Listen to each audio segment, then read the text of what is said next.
아이를 키우는 과정에서 궁금한 게 있어요. 우리 아이들을 도대체 어떻게 키우고 싶은 건데, 어떻게 훈육을 해야 되는 건데 라고 했을 때는 우리가 아이들을 체벌하거나 처벌하는 방식이 아니라 과학적인 방법으로 좀 해결할 수 있다.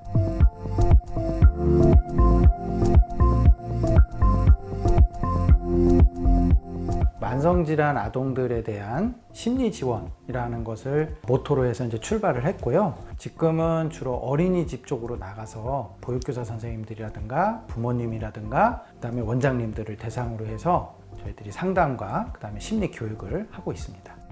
우리가 이제 아이들을 기르는 과정에서 좀 부모님들이 힘들어할 수 있는 부분이, 예를 들면 뭐 때를 쓴다든가 막 소리를 지른다든가, 근데 이제 이런 문제 행동이 발생을 했을 때 부모님들이 어떻게 이 아이들한테 대처를 하면 좋을지에 대해서 굉장히 좀 혼란할 수 있는 상황이에요. 왜냐면 우리 아이의 사례에 대해서 내가 이렇게 하면 이게 해결이 되는 건지, 이런 부분들에 대해서 상당히 좀 의문이 있을 수 있는데, 저희들이 이제 그 부분에 대해서 답을 가지고 있다. 어린이집에 들어가서 부모님들 상담하고 교육한 게 한 3,000명 정도 어린이집 교사들을 대상으로 해서 교육을 실시하고, 혹은 뭐 집단 상담이라든지 이런 것을 했던 게 한 2,000명 정도 됩니다. 그래서 매년 굉장히 많은 숫자의 이제 그 교육과 상담이 이루어지고 있고요.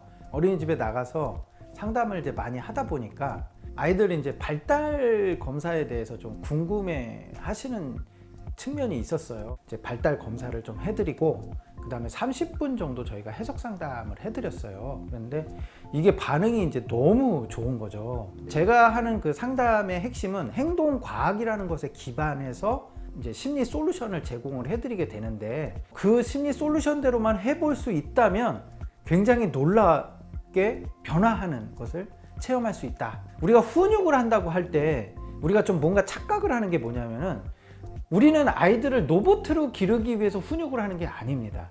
그러니까 너 이리 와 그럼 이리 오고, 저리 가 그럼 저리 가고, 우리가 그런 아이를 기르는 게 목표가 아니에요. 그럼 우리가 아이들을 어떻게 키워야 되냐 그러면 생각하는 아이로 키워야 되는 거예요. 생각하는 아이, 스스로 생각하고 스스로 결정할 수 있어야 되고 스스로 행동할 수 있는 아이로 만들어주는 게 핵심입니다. 그런 의미에서 발달 검사를 한번 해보시고, 이제 우리가 이런 게 있는 것 같아요. 이렇게 검사지를 이렇게 딱 받아보면 검사지에 이런저런 좀 코멘트들이 적혀 있는데 조금 더 궁금한 게 있을 수 있거든요. 아, 이게 다인가? 이제 뭐 약간 좀 이런 느낌이 들 때도 있고, 저희들이 그래서 해석 상담이라는 걸 해드리는 거예요.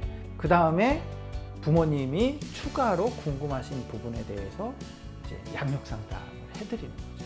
석사까지 대학원을 마치신 선생님들을 저희 전문 상담사로 모셔서 그 팀을 이루고 있고요. 행동과학에 기반을 한 상담을 해야 되기 때문에 선생님들하고 같이 사례 연구도 하고, 또 모여서 스터디도 하고, 또 그리고 이 스터디를 해야지만 저희랑 같이 할 수 있는 전문 상담사로서의 자격이 주어지는 거죠.